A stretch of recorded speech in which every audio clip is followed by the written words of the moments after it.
This is Reverse Engineered. Hey everyone, my name is John Penland, and this podcast is brought to you by Kinsta, a premium managed hosting provider. In today's episode, we're talking to Pete Caputa IV, CEO of Databox. Pete, welcome to Reverse Engineered. Thanks, John. It's a pleasure to be here. Looking forward to the conversation. Yeah, I really appreciate you taking some time out of your day to chat with us. So to start us off, can you introduce yourself to our listeners?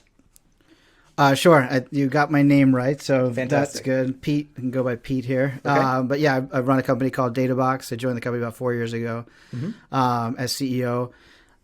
Before that, I spent 9 years at HubSpot, marketing software, now a CRM software plus marketing software. Build out and before that, I ran a small marketing agency that specialized in helping people with online promotion of events.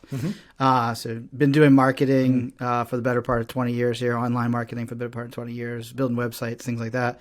And then got into sales there at HubSpot, and now running a company, a software company. At Databox, we basically help companies pull all their performance data into one spot so that they can then monitor their performance, report on it, make sure that goals are hit and things like that. So we plug into a bunch of different software tools like Google Analytics and HubSpot and MailChimp and Google Ads and LinkedIn Ads and Facebook Ads, et cetera, and help people have a consolidated view of how they're doing. Okay, awesome. So you've already told us a little bit about who Databox is and how it plugs into a whole bunch of different outside systems to pull data in. So what is the problem that Databox is trying to solve? Yeah, so the problem is, so there's a really simple problem we solve, and then there's like the harder problem that I still think we're trying to help people solve. But the simple problem is that when you start doing marketing and when you have a sales team and a customer service team, and you might have a product that you're tracking the performance of if you're a software company, or if you're selling online, you're going to have a shopping cart, et cetera, et cetera. And of course, you got your website and all that. Yeah. And so when you start to do all those different marketing activities and sales activities, et cetera, it's really hard to have a consolidated view of how things are going. Sure. And most marketers alone are using 12 different tools to do stuff. Yeah, I believe just to run their monthly marketing activities. And so where we come in is helping them pull that together. Yeah. Where most of them are spending a lot of time trying to get a handle on that. And then the problem is really acute at marketing agencies, where they will have, say, 10, 20. We have some agencies that have 100 clients. Sure. And imagine trying to look at data from 12 different tools across 100 clients. You're talking hundreds of different logins and logouts and screens and all that. And so where we really come in is just helping agencies automate that time. There's a lot of agencies, they'll spend a day or two just pulling reports together to show their clients how their work's performing. And so we can automate the hard parts or the time-consuming parts of that. Yeah, what's interesting, you actually hit on two different things there, and I didn't realize that there was kind of a dual focus there for Databox. Is you talked about bringing data into a consolidated view, so you can see all of that data in a single place. But the other piece you talked about is the automation aspect, where, as somebody who works in operations for my company, I can tell you, I would have to count. We have a lot of logins, right? Like there's just so many systems that we're using, and trying to keep track of all of that is a significant operational challenge. So that it really isn't a piece that I thought about, that Databox really helps with that kind of operational overhead and the risk of sharing all those logins potentially. Yeah. We rarely get into the risk part, but it's an interesting point. Yeah, you don't want to be sharing logins to all these different systems. Yeah. We do have a very sophisticated permissioning system. So we have some agencies that don't want to share their financial performance with all of their team members, in which case they can still connect their QuickBooks or Xero account and have just a dashboard just for them, or maybe their CFO or their outsourced accountant. So there is, we have put a lot of thought into managing that risk. But I'd say that the biggest thing is people come to us and say, hey, I'm spending hours and hours every month trying to get a handle on this. How do we automate that? The bigger problem we're trying to ultimately solve is help people more efficiently manage and improve performance. Sure, absolutely. If you don't have a centralized Right. place, it's really hard to get a handle on that. Right. If you don't have one place to set goals for different members or different teams across your company, it's really hard to get a handle on how you're performing at any given time. And it's really hard to analyze if you're in and out of all these different interfaces. And so analyzing more regularly, tracking performance, and getting alerts sent when performance is off. So that's where we're spending more of our development time, is really helping companies figure that out. Yeah, that's a really interesting distinction. I'm glad you pointed that out, because what I'm hearing is that you're not just pulling the data into a single place, but then you're helping companies make decisions and move forward based on that data. So it's not just about let's make this data accessible. It's let's make good decisions with this data. Am I making that? It's like, playing a football game, coaching a football game, right? I don't know what sports you play, but baseball, any game, right? Without a scoreboard. If you don't have a scoreboard and you got to ask all your players how things are going, you're not going to get a feel for how to make the next call in the game. So it's similar with your business. If you have to go to 10 different people and they have to go into three different tools each, and in order to get a feel for how performance is going, there's no way that you as an individual or executive can really figure out what's the next play, what's the next move, who should you hire next, what project or initiative should you greenlight next, what things should you invest more in that's working already, what things should you shut down if they're not working, all that stuff. So is there a wrong way for a business to use data in their decision making and management, or is all data good data? Well, not all data is good data, right? Okay, bad data in, bad decisions out. I think it's rare that I see a business that's too analytical, especially in the SMB market. Yeah. I think as companies get bigger, they end up hiring analysts, and they might go down rabbit holes. But I think the bigger problem is most companies don't use data at all, right? Really, they're observing more in what happens kind of in meetings and the financial statement. Maybe they have a leaderboard for the sales team, but they're not thinking about every step of their marketing process. They're certainly not breaking up their sales process and trying to think, how do they optimize different parts of the sales process. Right. Yeah. So I think the bigger challenge is most people just aren't using data. And it doesn't have to be that hard. I think the most important step is actually picking the metrics that are important, both in terms of what you want to achieve as well as what work you're going to be doing, and then setting goals around it and holding people accountable to that. It doesn't have to be that sophisticated. You don't have to analyze it 6 ways from Sunday to figure out what to do usually. Yeah. It strikes me that it's probably common for small businesses who haven't used a lot of data in their decision making in the past, for them to use data to back up decisions they've already made, as opposed to starting from the other direction, saying, let's look at the data and see what that tells us. Do you see, as somebody who has a number of customers who are looking at data for the first time, are you seeing that sort of a mentality shift from, does this data affirm our thinking, as opposed to let's start with the data and go from there? Yeah, I think in most small businesses, first of all, there's not a lot of data. Right. Maybe you have 2 salespeople or something like that, and let's stick with websites and marketing. Maybe you're producing a handful of pieces of content every month and sending out an email newsletter. So I think, yes, people use data to justify their decisions. Yeah. In fact, that is the main reason to do reporting, right? It's like you made a bunch of decisions, or whether you're the one doing the work or you've delegated it, but you want to know, did that work or not? Was that investment that I made in time or money worth it? And so I think, yes, the predominant use case for data is to justify decisions. And I think that's okay. I think the more important thing to use data for is, like, once you know something's working, what you should do more of that, right? And so it's really about, in most businesses, you're not trying 10 different new things every quarter. You're going to try 2 or 3 new things, and you're going to keep doing 10 things that you already know to figure it out. Right. And so it's really a matter of, like, how much more do I invest in which of those 10 things? And I think that's the part that most companies miss, right? It's like, yep, that's working. Let's try something new, right? Instead of saying, hey, that's working. Can we get 3 times the results out of that if we double down on it? Yeah. So let's say that I'm the typical small business owner, CEO. not really using data the way that I should. What's the first step? How do I get started moving in that direction? I think first of all, you got to have the right tools in place, and I don't know how small you're talking here, but sure. We still like our most popular integration is Google Analytics. Okay. Yeah. Sure. And the sad thing is, like, the majority of those people still don't even set goals for goal tracking, right? They're not tracking to see, did someone fill out a form on their website? Yeah. And so I think starting really simple there, right? You might start with SEO if you're already doing some content marketing or at least optimize your website. Maybe you start with SEO.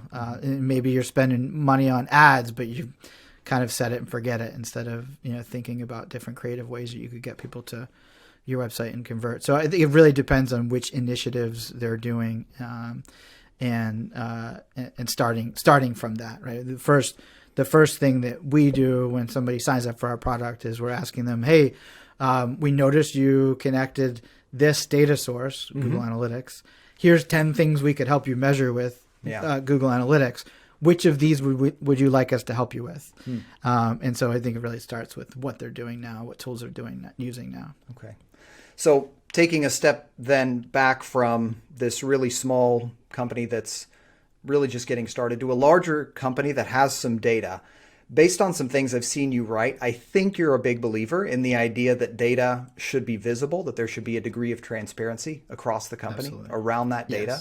Yes. Am I right in making that statement that you don't think data should be siloed to a small group of decision makers?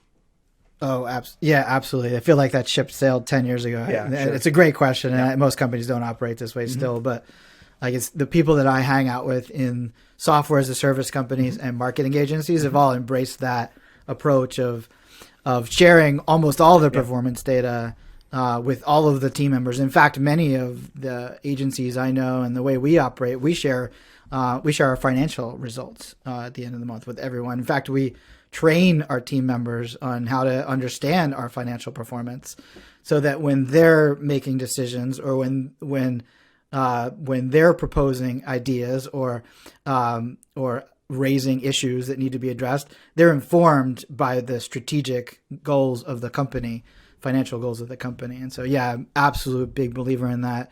And so I think one of the things that Databox helps with is pulling that data into one spot and then delivering it. And we've built a bunch of tools so that people can basically monitor that data anywhere. So there's you can put it up on a TV in your office, home office if you want. You can put it on your mobile device and access all your data on mobile. Of course, you can access it through a browser on your desktop or laptop. But then we also have things. We have ways of integrating with Slack, so we can send updates to Slack, or you can call data from Slack. Query data from Slack, as well as through email, scorecards, and snapshots of dashboards that are sent to email on a periodic basis. So we're all about getting the data in front of everyone. Yeah. Right? And I think that's what empowers organizations to improve from the bottom up. I think business is just too complex today for. Absolutely. Just take marketing. Marketing's too complex today for one or two people to really understand and optimize. So you really need to empower your people to know what's up. Something that you touched on in that answer that I think can be missed is the need to educate around that data, because I think it's possible that single pieces of data, absent context around what that data means, can be misleading and can create confusion or wrong assumptions or whatever. Absolutely. And so I appreciate that you made the point there around the need to educate around, if you're sharing financials, well, that's great, but we need to explain how to understand, right. Yeah. Because it can cause, especially with the financials, it can cause concern as much as it can educate. Sure. Agreed. We're a software as a service company, and so there's a very standard way of analyzing a software as a service company around different different things that customers do, whether buying, it's upgrading, downgrading, canceling, reactivating, all that stuff. And so we actually review those numbers with our entire team every quarter. They can access those inside our own Databox account, and then we have training for new members just to learn those things, so that when they're looking at that and they can connect the work they're doing to the results of the business. And it really motivates, I think, people. For example, we have this when someone signs up for our product, we have a team that will reach out and say, "Can I build a dashboard for you?" Our tool's easy to use. Most people figure it out on their own, but we do that just because people don't know what they don't know. So we'll do that, and that correlates directly to the number of deals that we create for our sales team, which correlates then very consistently to the number of closes and number of new customers. And we can continue to correlate it to other numbers as well. And so we put our new people doing that activity. And so having them do that activity, but explaining to them the connection between the deals, the new customers, and then the revenue and our growth, then they can see, all right, the work I'm doing is helping to basically cover my paycheck every month, right? That's really interesting. So something that a lot of companies do, and it's something that we do at Kinsta, is to try and tie individual efforts into the company effort using like goal setting systems, whether it's OKRs or whatever.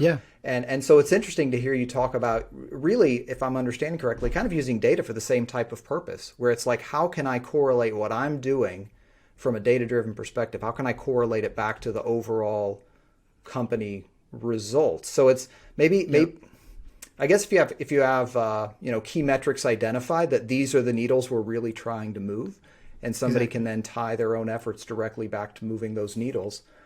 It really is kind of accomplishing the same type of objective as being able to associate individual effort to company goals.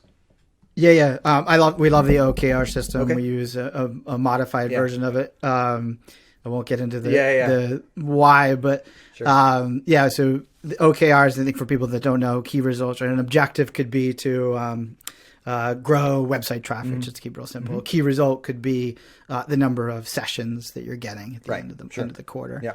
And in most OKR systems, you're looking at that on a quarterly basis, setting a quarterly goal, and then checking in on a weekly basis in order to make sure that you're on target, right? And the whole team knows that key result is important, and so they're focused on that even on a daily basis to say, hey, is what I'm doing actually contributing to that key result? Big fan of that. One of the things, OKRs, I think, fall short in a few practical ways when it comes to operating an empowered company where everybody's empowered to improve performance. And one of those, I think, is connecting what we call the outputs or output metrics to the outcomes. And so key results are, you could probably say key results could be either one, but I think it's really important to say, hey, we're going to target the key result of a certain amount of monthly sessions by the end of the quarter in order to grow our website traffic. But in order to do that, the way we're going to do that is we're going to write X number of blog posts. Let's just say it's 100. And so that team should be measuring how many blog posts have they gotten out the door on a weekly basis in order to make sure that they're hitting that 100 target. And obviously, you want to have some data, ideally, that says the 100 is going to get you to the outcome goal. But we're very keen on like connecting those outputs to that outcome. Because if your marketing team is tasked with growing traffic, it's not going to happen through organic, especially through organic marketing. It's not going to happen in a linear basis. And so they need to be motivated on a daily basis to produce the work that will ultimately produce the result.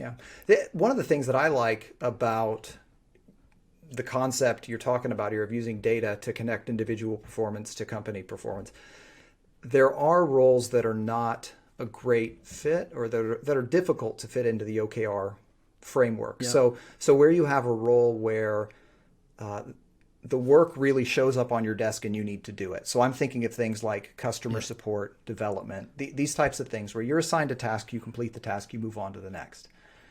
These roles can be really difficult to tie into an OKR system because these people are not necessarily working on, long-reaching projects or those sorts of things that they have control over, right? But what they do have control over, if you're a support engineer, some degree of control over is your ratings that you're getting back from your customers, those types of things. Or just the number of bugs or the downtime, whatever it is. Exactly. Certain roles are easier, right? Sales is really easy. You can say, all right, certain number of calls, certain number of deals, certain number of deals closed.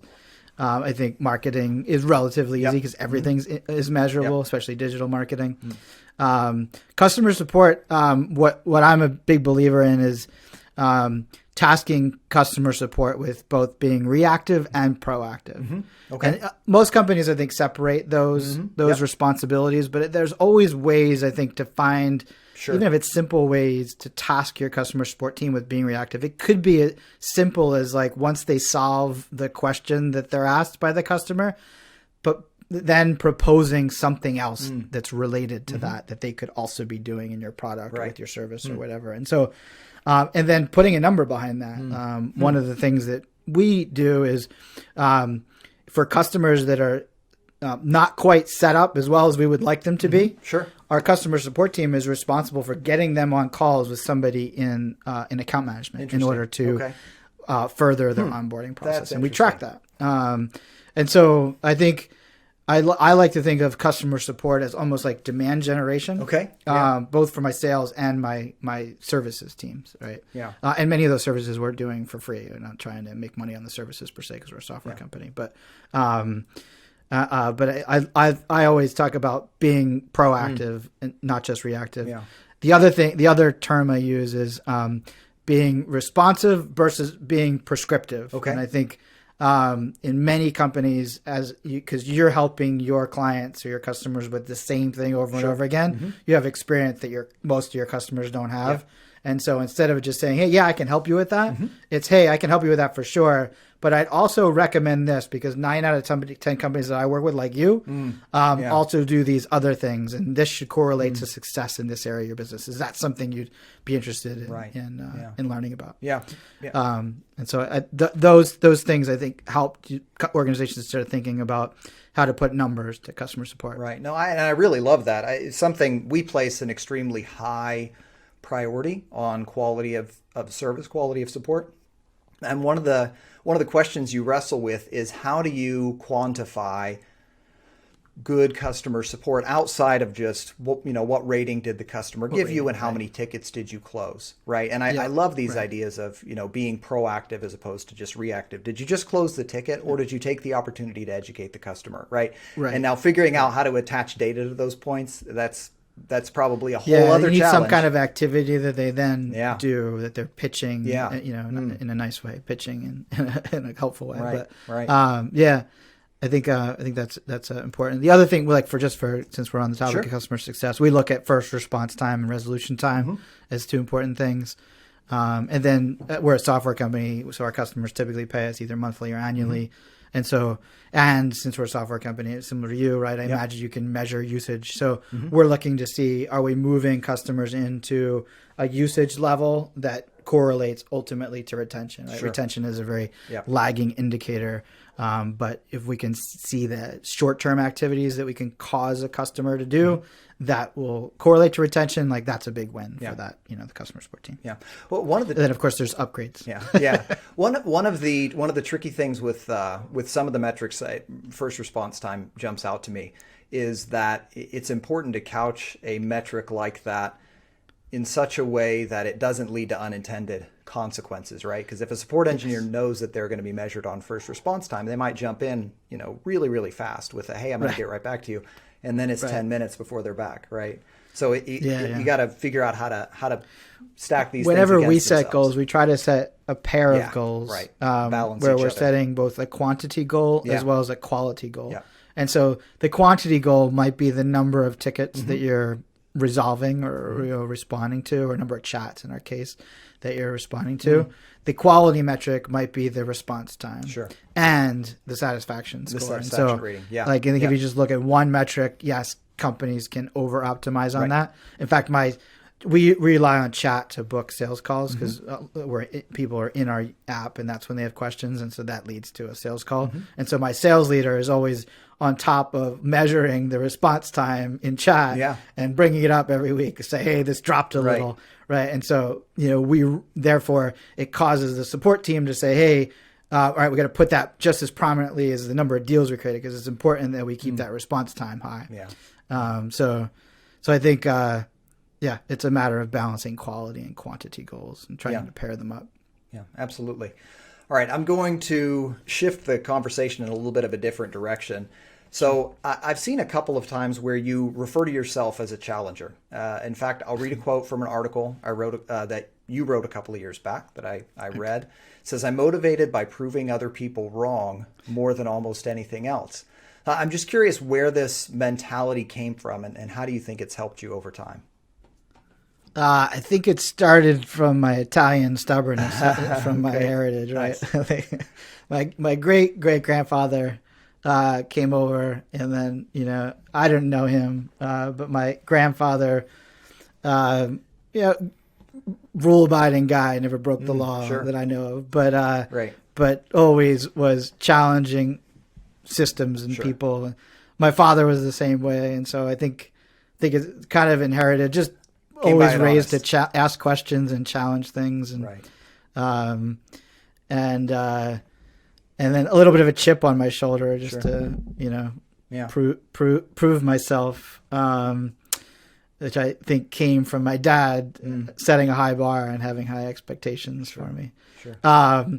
So that's where it comes from. I've had success in my career kind of challenging people. The biggest one, so far would be at HubSpot, where I was hired as a direct sales rep and started working with marketing agencies to get them to resell the software.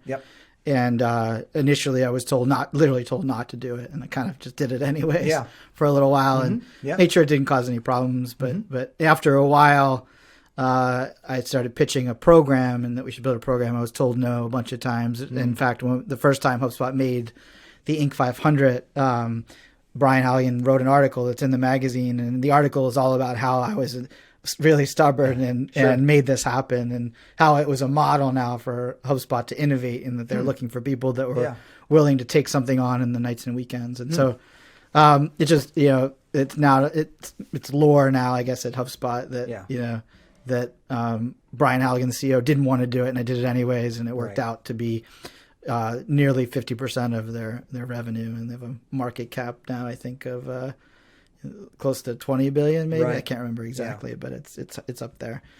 So that's kind of the first thing. And so it's just, I'm constantly thinking in question form, and thinking about different ways to do things. And I think innovation these days mostly comes from the combination of two things that people didn't think about before. And so I think whether it's a combination of business models or a combination of marketing practices or leveraging a marketing practice in a sales funnel, I like to think about different ways to do things that ultimately result in either faster growth or more efficient processes. So actually, the quote that I read was from an article where you were talking about this idea of the marketing agencies at HubSpot, and how that was an effective way of kind of putting some stubbornness to good use, I guess. Yes. And that idea the idea of working with marketing agencies, sticking with that concept, that seems to have reared its head a couple of times in your career. That seems to be what you were doing before you were at HubSpot. That seems to be a key part of what happened at HubSpot. And then I noticed that seems to be a large part of who you're working with today. So I'm curious, when did you first pinpoint marketing agencies as a powerful way of going to market as a SaaS company? So before I joined HubSpot, we had built a SaaS company that helped people promote events. But we were in our early 20s. SaaS wasn't a word back then. Right. 2000. And there was really no model for scaling those businesses. So, we just didn't know what we were doing. We kind of made a living for a few years, but didn't really scale a business. And so I ended up selling websites and doing email marketing because I was networking with all these local businesses, and they had no idea how to do that stuff. Meanwhile, we're building a SaaS company. And so we knew building websites and sending email, we had actually built an email server and everything. So, so all that stuff was second nature to us. So I ended up selling a lot of marketing services, did some SEO for people back then, which was really easy back then. And so that's how I got into the value of that stuff. And still today, I think your average business owner doesn't understand digital marketing very well. So there's still this huge opportunity. Based on the data that we had at HubSpot, I'm not sharing anything that's private, but a good portion of marketing gets done by marketing agents, gets outsourced to marketing agencies. It's probably 40 to 50% of the work, or maybe even more. But and so if you want to sell a marketing software product, you should think about how you get marketing agencies involved. That was really obvious to me in 2007, 8, when I started the program. It was not obvious to others there. Most marketing agencies were not doing digital marketing very well, and which is, the reason why HubSpot did so well so quickly. And most SaaS companies, they were thought at that time in 10 years ago, it was around 2008, 2009, thought, okay, SaaS is a more efficient go-to market model. We don't need resellers. We don't need service providers. We're building simple tools that people use by logging in. And so nobody thought it was a good idea except for me. And I think the lived experience of selling and delivering marketing services helped me feel so confident with that. But also just working with a handful of forward-thinking agencies back then, I validated it and realized that, all right, there's really something here. They don't know what to do. We don't know what services to sell. Nobody's out there setting a standard. We had an opportunity at HubSpot to tell these agencies, sell these services in this way, and we could create air cover where it's all right, we're going to be going to market. We have lots of millions of dollars in the bank, so we're going to spread the word about this concept, which HubSpot calls inbound marketing. And so that created a path for agencies to follow, and a market for them to capitalize on. It seems like there was a really strong, convergence of factors all at the same time there, where you had this background in marketing and you went to work for a marketing company that, for whatever reason, didn't feel at the time that working with marketing agencies was the best fit. And that's where you came from. And you happen to have the stubbornness we've talked about, right? Or the challenger mentality. We should use that word. Challenger is nicer than stubborn. So you were a challenger. Either way is fine. Right. So you were a challenger and you stepped in there and were like, no, we really need to do this. And I think it's kind of a unique convergence of factors there to make that work. I'm curious, for sure. Is there something? And there's 20 more factors that make it work. I think we're more lucky than smart. Of course. Right. But the question I wanted to get to is, do you think it's something about marketing agencies that makes them uniquely powerful as effective partners for SaaS? Or do you think it's just the idea of selling through partners that's powerful? No, Mark, there's uniqueness about agencies that makes them unique for selling marketing technology versus any other reseller out there. In fact, the only parallel that I've seen is accountants and accounting software. Obviously, it's very boring. But the reason is because marketing agencies and accountants provide ongoing services to their clients. Like, I don't know how often, if ever, you've changed your accountant, but I never have. And I don't plan to, right? It's like, I feel like things have to get really bad. I want to be doing. Marketing agencies get, rotate through clients faster. But generally, if you're happy with your marketing agency, you're not going anywhere for a few years. You might augment them with another marketing agency that does something different, but for the most part, you're sticking with them. So I think the fact that they're already offering ongoing services was a perfect connection to SaaS companies. They were trying to sell ongoing software subscriptions. And so what we did, one of the unique things that made me the right guy to start that was also my sales background. I had just learned how to sell. I went through an intensive program with a sales coach and learned how to sell. And I realized that marketing agencies aren't good at selling. And so not only do we teach them what services to sell, we taught them exactly how to sell it, what questions to ask, how to position value, the steps to go through in the sales process to ensure they're not wasting their time with prospects that aren't going to move forward, quantifying the upside for the prospect, closing the prospect. We taught them all of that stuff. So we basically gave them, what most people would pay 10, 20 grand for a sales training course for free. And so, that uniqueness of the agency. It also helps, and this isn't true with accountants, but it also helps that marketing agencies often are pretty good at marketing themselves. Absolutely. A lot of times they also are awful at it, but because they just don't do it very well, but very frequently. But marketing agencies are pretty good marketers. So like partnering with a company that's good at marketing, one of them's great. partnering with thousands of them Sure. gives you extreme advantages when it comes to search engine optimization. Yeah.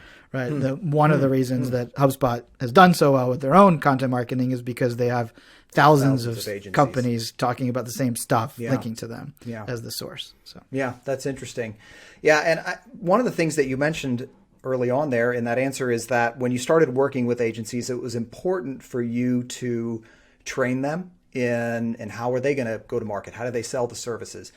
So that brings to mind the question, what are the keys for a business that wants to work with agencies? Like how do they do that well? You can't just say, hey, we have agency partners now and then offer them, some yeah, kind it's of a lot program, harder right? now because I'm sure you've seen the infographic from Scott Brinker where he's squeezed like 5,000 logos onto a slide, where it shows like all the different marketing technology companies out there. I'm sure you guys are on it.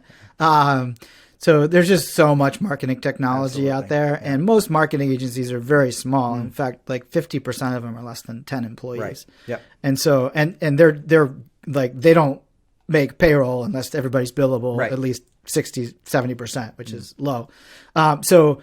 It's really hard to get mind share. It's hard to get their attention, let alone mind share, from a marketing agency. At HubSpot, we had good timing. With Databox, we figured out some angles to get their attention. But I think if you're approaching that agency just to get them to resell your technology, it's not going to work well. Right. You need to find a way that they either use that technology to make themselves more efficient, or you're helping them get to a market that they couldn't get to otherwise, or you're cutting them in, of course. Or, and this is how I usually recommend small MarTech companies start, is you're going to pick a small number of marketing agencies and work pretty tightly with them to go to market, meaning you're going to help them go to market as much as they help you go to market by working with them to make them look good and look like a good option for someone that wants to implement your technology, and you're sending them referrals. Right. Right. So that's really common in reseller programs to the enterprise. Like I advise Drift. I don't know if you can see my sweatshirt here, but Drift is another marketing software company for website chat, conversational marketing, and a bunch of other stuff. And they're largely selling to the enterprise. And so they're sending business to their top partners, which engages those people to gain mind share with those partners. Right. So I think that's important no matter who you're selling to these days. If you want to get agencies committed to you, you got to bring them something in return. Yeah. I mean, it sounds like basically you're saying if you're going to effectively launch an agency program, it can't be about, you have a particularly different, pricing structure for them or whatever. You really have to tell them or demonstrate how you're going to put money in their pocket, right? Like they've got to come away and say, this is going to put money in my pocket either by saving me massive amounts of time, by actually pulling customers in the door. There has to be a really, really strong value proposition involved. Yep. Exactly. Yep. I think, and the other thing, it can't just be, hey, my tool is really cool and it does this really amazing thing for your clients. You should sell it. That's not going to work. Yeah. Most likely because there's already 10 other, 50 other options like that. You did say like the pricing. Pricing is important. Sure. I think it can be a wedge for getting an agency program started. Okay. We offer significant discounts as agencies use us for more clients. And so they can make money on the software. It's not a lot. I actually did a poll the other day on Twitter. I got like maybe 60 responses, and 20% of them make more than 10% on commissions. Okay. 10% of their revenue from commissions or from reselling technology in some way, which was more than I thought. It's not a scientific poll, but 50 responses is pretty good. So I think there's different ways to go about it. The other thing that's really important is that enablement. And we haven't done this at Databox. It's on the list of things to do. I'm looking to hire someone who might want to do this. Okay. If it's okay to say. Yeah, that's fine. So is partner enablement. Okay. You can't expect them to like come in and figure everything out on their own. Most likely you're going to get delegated to someone. And so the easier you make it for them to go and learn your product, learn the services they can offer on top of it, learn how to present it or position it, to clients or prospects, Yeah. the better it is. And I'd highly recommend a certification program. Yeah. Because agencies, most agencies, as I mentioned earlier, are very small, and so they rely on MarTech companies to train their team members. Yeah. Sure. And so if you have a certification, it makes it real for them to say, all right, go get your HubSpot certification and go get your Drift certification and go get your Databox certification. Yeah. And you can literally tell a new employee to go do that in their first month without a whole lot of effort on the the agency's part. Yeah. So. Yeah. Interesting. One of the things you touched on a little while back was this idea that one of the things that made agencies such a particularly valuable partner at HubSpot was that they provided so much visibility, right? Mm-hmm. And there was a quote that I read as I was preparing, which was about not being forgettable. And it made me think of this quote, which is something you wrote, which was that if you can accept the fact that not every company will be your customer anytime soon, you'll recognize that the riskiest thing a new business can do is to be forgettable. So I wanted to start by asking the question, what do you mean when you say don't be forgettable? What do you mean by it? What is be forgettable? I don't think I can take credit for that thought. Okay. I don't think anyone put it together that way. Yeah. But I'm not the first one to say something like this. Sure. HubSpot's a good example. When we started, when I didn't start the company, but I was there earlier. Right. So when we started the company, the focus was on inbound marketing, which meant something else actually to note, like to a very small group of people back then. So it was really an uncoined phrase. And so we coined this phrase inbound marketing. I should give credit to Brian and Dharmesh for that. And it basically meant instead of like interrupting people with sales and marketing messages and advertising that they don't want when they don't want it, do things that attract them and pull them to you. So a big part of that is creating content that could be found in the search engines, that could be shared on social by other people, even paid ads at this point. I think is pretty inbound because it's so targeted and personalized to the experience, and you can ignore it if you don't want to pay attention to it. And so educating the customer through content and all that is a piece of it. But at the time, nobody was selling inbound marketing services. In fact, agencies were selling the opposite. They wanted to sell you your billboard and the magazine ad and help you with your trade show setup and all this other stuff that was both expensive but made them a good amount of money and interruptive, right? And so when we said, hey, that stuff doesn't work anymore, they're like, BS, that doesn't work anymore. It still works. Of course it works. And they're like, all right, prove it. And they're like, they don't really have a mathematical way of proving it. Of course, all that stuff works if you do it well. But, and so we came out with this message and it was not forgettable because it pissed people off.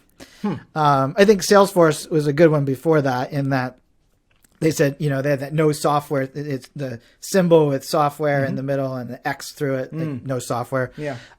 Because they were selling software as a service and they were the first ones to do that. And they were selling to these big companies that spent literally millions of dollars on implementing SAP or Oracle or whatever. And they were saying, hey, stop doing that and pay us a few grand a month instead to get started right away. And so that pissed off a lot of people and was not forgettable, right? So those are two good examples. There aren't a lot of good examples of companies doing that. I don't feel like we do that very well. We tried to, but it just kind of fell flat. Right. Yeah, that was actually going to be my next question is, I think doing things that are not forgettable, there are, you can do that at different levels of scale, right? And do you have examples of ways that you're trying to do that at Databox? Maybe you're not creating a new category. You're not creating SaaS and distinguishing from, software prior. You're not creating inbound marketing as a new concept, right? So you're not creating an entire new industry, but are there ways that you try to apply that concept of not being forgettable at Databox? Yeah, I think so. Every software company wants to build a category. I don't know that it's advisable. It feels like it's a decade-long process. Like people ignored us and scorned us for years. It was, and our CEO would listen to our demos and say, "Why aren't you giving them the inbound marketing pitch?" I'm like, "Because they just told me that they love their radio advertising and direct mail." Right. Right. Sure. So like it doesn't work right away. It takes a commitment. And so for us, like we think that most reporting meetings are a waste of time. Most of that information can be digested almost ambiently, not even periodically. And so our thing is like, you don't need reporting meetings. You don't need analysts to sit there and analyze your business. You just need to democratize access to performance data so that everybody has it and everybody can pay attention, not just their own performance, but others, and make sure that everything's working, the system's working to grow your business. So, so that's kind of our thing. We do a lot of stuff around crowdsourcing content that's really kind of set us apart and not only allowed us to grow our organic reach and our customer base, but allows us to highlight the perspectives and opinions of other people. Sometimes we'll write an article with 2 opposing opinions in it, interesting. or 3 or 4. And so a lot of our content, and in the 4 years we've been doing that, we've quoted more than 10,000 unique people. Okay, wow. So it's an interesting way to go about doing it, kind of like what you're doing this podcast. Sure. So, I think it's a matter of like innovating, not just in your category, trying to create your own market or category, but being clever and innovative in the way that you're marketing, the way that you're selling. Sure. We're very generous with our sales process. We have a free product, and then we offer a free trial on top of that if you want it. We'll build you dashboards for free. Yeah. We will jump on calls and not try to sell you, but help you get set up on that. We'll extend your trial if you need more time to evaluate it. Like, we're very generous. You can start monthly if you're not quite sure. There's all kinds of things that we're doing. We offer a discount if you pay annually, and it's a very public and transparent thing. So like, there's a lot of different ways I think you can go about doing business in a unique way that's also beneficial for your customers or your prospects, and challenge things that way as well. Right. Yeah, that's interesting. So where most companies are not creating a new industry. Kinsta is not creating a new industry. There are still ways to approach your business in. I guess the idea is don't pull anything off the shelf. Whatever. Yeah, whatever you're there's approaching. Value in pulling things off the shelf. Right. But maybe tweak it a little. Exactly. Yeah. If you're pulling it, you're going to do content marketing. You're going to have a blog, but don't have a blog that looks like everybody else's. Right. Like, find a way to make it unique. Find a way to make it different. Find a way to make it something that folks are going to remember. Yeah. Right. Interesting. Agreed. Yeah. So you've been in the SaaS space for a number of years. We've talked about that. You really started, you said marketing agency, but then you kind of pivoted and said it really kind of turned into a SaaS over time. And then it was a SaaS. We always wanted to build a tool to help people promote events. It started with me planning ski trips with Yahoo Invites, if you remember Yahoo Invites, and then realizing, all right, this software sucks. We could build something way better. We can do better. And so that's how it started. But because we didn't know how to scale a SaaS company, we ended up selling things that weren't necessarily in line with that, and so really pivoted to a marketing agency because it helped us pay the bills. Oh, so you actually went the other direction. So you started with a SaaS idea and ended up turning it into an agency because you needed to pay the bills. That's interesting. And then I joined HubSpot because I was tired of tired of paycheck to paycheck. Right. Yeah, I hear you. Yeah. So you've been in SaaS. I don't know what that means. Like 15 years, maybe, something in that range. Yeah, I've been 20 years, I guess, technically. Yeah, 20 years. Like I said, it wasn't called SaaS then. So right, exactly, right. I'm curious. Are there anything that you ran into frequently 10, 15, 20 years ago that you don't run into anymore in the SaaS space? Any objections you used to get frequently 10 or 20 years ago that you just don't get anymore? Yeah, I don't know if it's So. Back then we used to get people are like, well, wait a minute, you own all my data, you have access to all my data, like that one, right? You don't get that anymore. Yeah. And we do have access to people's data, of course, but we have controls in place and we track everything and who has access and when and all that. So all that stuff's covered under laws these days. Right.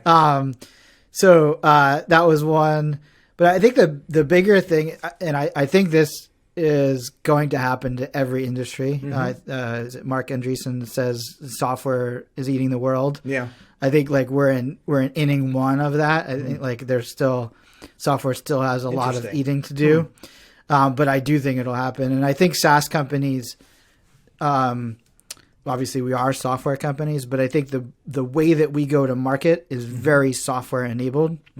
It wasn't that way 20 years ago for sure. And it wasn't that way 10 years ago. So 10 years ago when we said, hey, let's scale HubSpot, we said, okay, let's hire 30 salespeople, pay them 110 grand a year and put them on a quota and fire them in 3 months if they don't make it. Right. Like that was state of the art, still is. Yeah. Honestly, for most companies, is how they operate. Today, the first thing a software company should do is think about what's a piece of value you can give away for free to anyone, right? No questions asked. Like, go to our website, sign up, get this thing for free. That's a game changer for the efficiency of the marketing and sales funnel. Yeah. And then, like, how can we start? Like, in our case, I'm giving away services for free because I know that if I invest, to say $100 just to keep it round, I'll get back a few $1,000s, 10% of the time. So I'll make that bet any day. I think what's really changed is the efficiency of going to market. And like I said a few minutes ago, I think that will affect every industry. And we're seeing it, right? Restaurants are being disintermediated from their customers because nobody can go to them anymore. But we got things like Grubhub and Toast and a bunch of other systems that take the order and take a cut or charge. In the case of Toast, they're charging for the software. And so every industry, literally, not B2C and B2B, is going to go through a reckoning where they have to think about how do we leverage software to go to market more efficiently, software and marketing. And so I think we'll see a shift of, like, 10 years ago, the job to be was in sales. You can make a lot of money in sales. I don't think that will be true in 10 years. I don't think you'll be able to make a lot of money in sales in 10 years. In fact, I think you have to own things to make a lot of money in 10 years. But I think in the process, marketers are going to be doing much better along the way. Yeah. And engineers. Right? And we already know engineers get paid well. Right. Right. So interesting. So fundamentally, basically the idea is that 10, 20 years ago, SaaS just really wasn't a thing. And what has really happened over the last 10 or 20 years is SaaS became established as an industry, as a concept. And we're moving into an era where it's not just a concept, but it really permeates every industry, every interaction that we have with the world around us is now permeated in some way by software. Mediated in some way. Literally everything, right? Right. If I want to hire somebody to fix something in my house, I go to Yelp or Angie's List, right? If I want to buy groceries, I go to Instacart or directly to the website of or Amazon, right? Right. Or Whole Foods, whatever. Absolutely. Yeah. So you've been in this SaaS space now, particularly in the startup SaaS space, with HubSpot, now with Databox, and you mentioned Drift. I know you advise a couple of different companies. What is it about the software or the SaaS startup space that keeps you interested, keeps you coming back and staying in this space? Yeah. It's the growth, the pace of growth. Okay. Sure. Yeah. HubSpot's a public company and they grew, they just hit $1 billion in annual revenue. They did that in 13 years. Yeah. It's not the fastest, but for a B2B company, that's pretty darn fast. That is. At Databox, they raised money. We raised some money. They raised money before I came. We raised a small amount when I joined. But for the last 2 years, we've been cash flow break even and growing 40% year over year. Okay.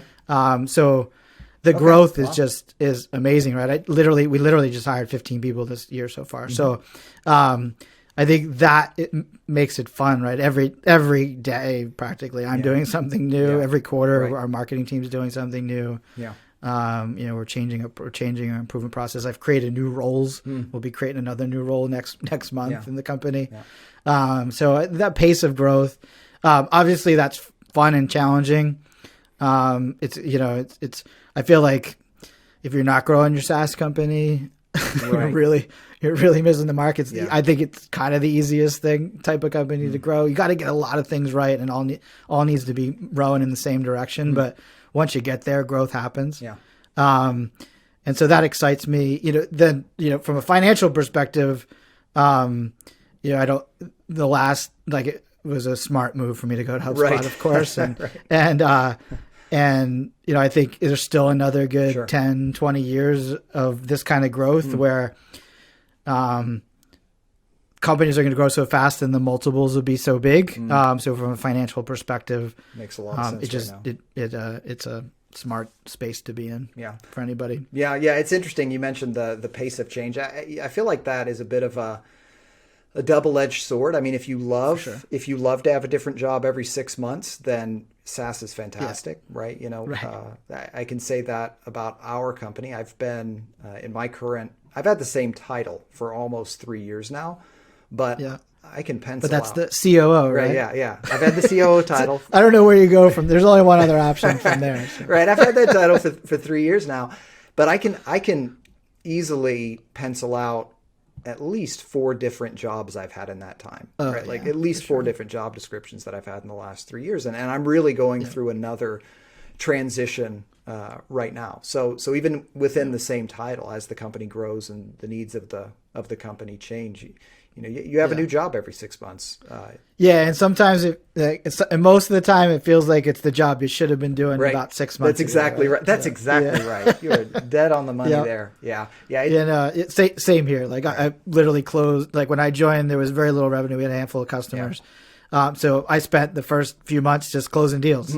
And I hired a junior marketer. I ended up, at nighttime editing his content. Trained our first customer success person, right? Hired and trained, who's now my chief of staff. So I think, it's and that is the beauty of a fast growth company, is that there's amazing career opportunities for people. We actually have a global team, and so some of the people that I'm hiring have 20 years of work experience. One guy managed 5 bank branches, and I have him starting helping our users in chat. And so I think, there's compelling reasons to join a fast growth SaaS company, no matter where you're at in your career, because it's going to grow fast. You're going to learn a lot, and you're going to have opportunities to move up both in terms of roles and responsibilities as well as compensation. Yeah, absolutely. I have I've been with Kinsta now for 4 years or so, a little over 4 years. And it was a similar journey to your own, where I joined the company when it was a company of about 15 people. And so I can echo that recommendation that, if you're in the job market, if you can embrace the idea of a changing role, of just leaning into opportunities where you see them within the company, it's a fantastic space to find your way into. You mentioned distributed or remote. Is Databox a distributed company? Do you guys have folks all over the world? We are. We have some co-working spaces where groups of people are. It just kind of happened that way. The founders from Slovenia. The founders are from Slovenia. And so we have a co-working space there.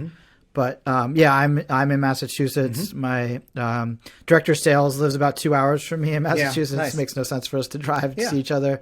Director of marketing is in Connecticut. I have my chief of staff in Philadelphia. We're all over here. And then we've started recruiting from different countries as well, and in order to get kind of time zone coverage and things like that. So I'd say we're like a little bit of a mix. Right now we have the co-working spaces are closed because everybody's working from home because of COVID and stuff. We're a bit mixed. So we from a management perspective, we operate as if we were remote. And try to have systems and processes in place for communication and planning that are obviously all in the cloud for us. And then we try to get together in Slovenia. So far, it's been like once a year. We're going to try to we were going to try to do that twice a year, but then COVID hit. So hopefully do that next year. Sure. I just don't know anything about how HubSpot is set up. Is HubSpot distributed, or are they working out? They've moved that way. Yeah. So they for a while we were all in the office. I actually used to commute 2 hours one way to get there. I did that for a lot of years until I finally moved closer. Could afford to move closer. It's hard to live near Boston. Unless you want to live in a box. And so that was a big part of the culture. One of my best friends and the guy I actually worked with and started our first startup. We actually worked with him before in a company before that. He let out all the opening of all of the HubSpot offices. And so we, HubSpot got to the point where there was, I don't know, I'm guessing there's like 10 offices somewhere. So they still have the offices. But they realized that it was hard to fill certain positions over time when you're drawing from a limited pool. And so a few years ago, I believe, and this is all my observations, no inside information here, but a few years ago, I believe they started being more flexible with work location. and hiring people remotely more for fit of the role than anything.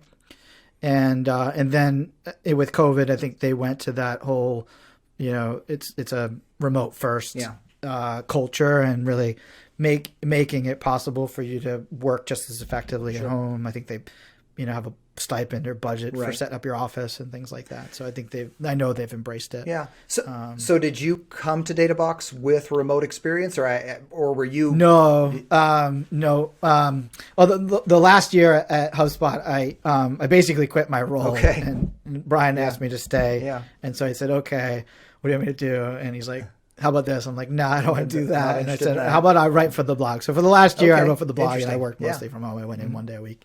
But I wasn't managing a team at that point or anything. So no, it was pretty new. In fact, when I joined Databox, a bunch of people were in Boston, including one of the founders. And so I would go in 3-4 days a week. Okay. Work from home the other day. But then, somebody moved to Connecticut, somebody moved to the other side of Massachusetts, somebody moved to Philadelphia, and it's like, all right, we're getting rid of that space. And the founder moved actually back to Slovenia. Right. We've embraced it. But it was well before COVID. I've been working from home for almost 3 years now. Okay. All right. So as somebody then who, it sounds like you really jumped into a management role for a somewhat distributed company without really a whole lot of we were on two experience. Continents, so it's pretty distributed. Yeah. So did you find anything uniquely challenging about it? I moved into management for remote companies after having worked remotely for a couple of years. Gotcha. Right? Yeah, no. So I was managing for a while, right? I had several hundred people in my organization at HubSpot, and then worked on the executive team, so I worked closely with all the leaders of the other departments. So my management experience was pretty strong. I think HubSpot's a great way to get an MBA, basically, if you want to learn how to run a business. And so no, I didn't have any big issues. I would say that we were early. The company didn't have a go-to-market function. The product was being pivoted away from enterprise more towards SMB and self-service, and so there was a lot of change to drive. And it was a small team. Like, we didn't really need much management overhead. We could basically have a few conversations and say, all right, let's go. And then you were good to go. Over time, we've gotten much better about using internal wikis for process documentation, for announcements, using Asana, our project management tool, for planning out initiatives, projects, and some recurring tasks, even like writing a blog post. We don't write a blog post without putting the brief into Asana and the 20 associated tasks with it. So we're good there. And then, of course, we use Databox to track performance of everything. And we have a free training course that I'll mention here because we talked about it a lot in the beginning called Predictable Performance. So we practice our own methodology, predictable performance methodology, in terms of picking our quarterly initiatives, setting our output and outcome goals, or OKRs in the other language, and then, of course, tracking that on a weekly basis, and holding ourselves accountable to results and all that. So no, not a lot of challenges. Although we've had to figure a lot of that as we went along, as we've grown. We've grown from when I joined 4 years ago, it was 12 people, and we just crossed 60 people. So so there's different challenges at different levels there. Yeah, it's interesting you mentioned that Databox uses the software. I really love it when SaaS companies can find a way to use their own product. I just think just a side note, I think there's so much value in I imagine you do too, right? Right. So so I mean, tons of us do. I mean, that the beautiful thing about what we offer is that not only does our business use it, but tons of our individual team members use it as well, right? Like I've got some sites, and so I'm using the product myself, right? So we have tons of beta users and internal users, which is just tremendously valuable. So. Yeah, I was actually having a conversation on LinkedIn with one of the guys that used to report to me at HubSpot, and he was talking about how HubSpot had that unique thing where somebody would come in, they'd read a blog post, they'd download an ebook, they'd get an email, they'd book a sales call, and then they'd get on a call and say, so what do you guys do at HubSpot? What does HubSpot do? Right? And they're like, well, can you tell me how you found us? Right, exactly. Like, I read a blog post, and then I downloaded an ebook, and they're like, oh, that's what HubSpot does, right? That's what we do. That's fantastic. It's like the easiest way to sell someone is if you can demonstrate it to them. Right. No, I love that. Okay. So I'm ready to move this conversation towards a conclusion and head in that direction. I've got 2 wrap-up questions for you. So first off, do you have a go-to resource you would want to recommend to our listeners? So for example, a newsletter or a blog you follow, or a particular business leader you find inspiring, or maybe a practice you've adopted. Is there like a resource you'd really say your listeners should check this out? Yeah, if you're a software company and you're not listening to Nathan Lotka, then I think you're missing out. I love that. I'm a sales guy, and pretty aggressive in a nice way. Okay. He might be a little over the line in terms of how aggressive he is. Yeah. But you're going to learn a lot from listening to his podcast. So that's a big one. There's I love following David Cancel and of course my old boss, Brian Halligan. I think those guys are really sharp, not just at marketing and stuff, but also just building and running organizations. I learned a lot, from both of them while they were both at HubSpot and then David at Drift. So those 2 guys are 3 guys with Dharmesh there I follow quite closely. Okay. All right. So and they probably don't like the fact that I'm stalking them on Twitter these days. That was going to be my question. Is Twitter the best way to follow these guys? Like what's the best way to track them down? I think so. Yeah. They're all a little quieter than they used to be. Okay. They're running really large organizations. Sure. Yeah. But when they share something, I know that, because I know them all, I know that it required a lot of thinking. So when they share something, it's usually it's worth thoughtful. Reading. Yeah. And so I like following them. I think Brian is an excellent a marketing communicator. Okay.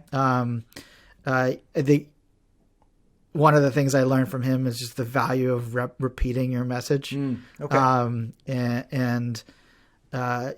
He used to make us repeat it, and it would kill me because I hated just sounding repetitive. But, right. Sure.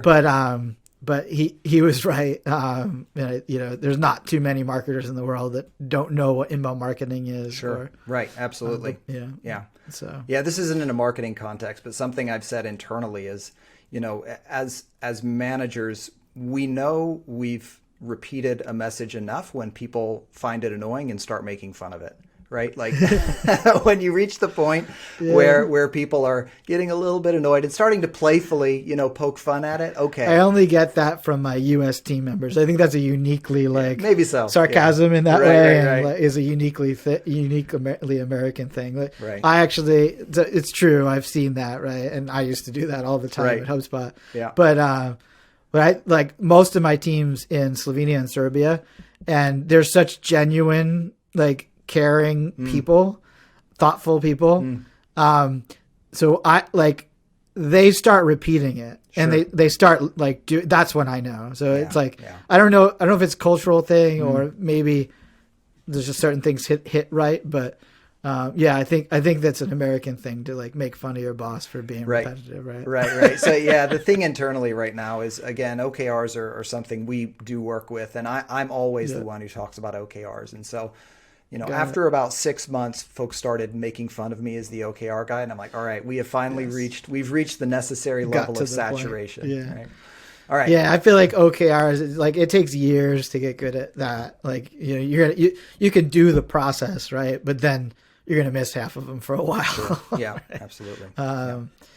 Or scrap, feel compelled to scrap something mid-quarters. It's hard, but you should have your team watch our predictable performance methodology training. Again, it's free. It's a video course. All right. And it will reinforce a lot of the OKR stuff.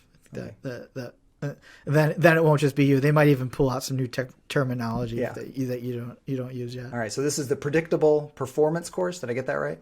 Yeah. If you just Google predictable performance, it'll come up. All right. Yeah. So this may be the answer to my last question, but my last question for you is, where can our listeners go to connect with you or to learn more about Databox?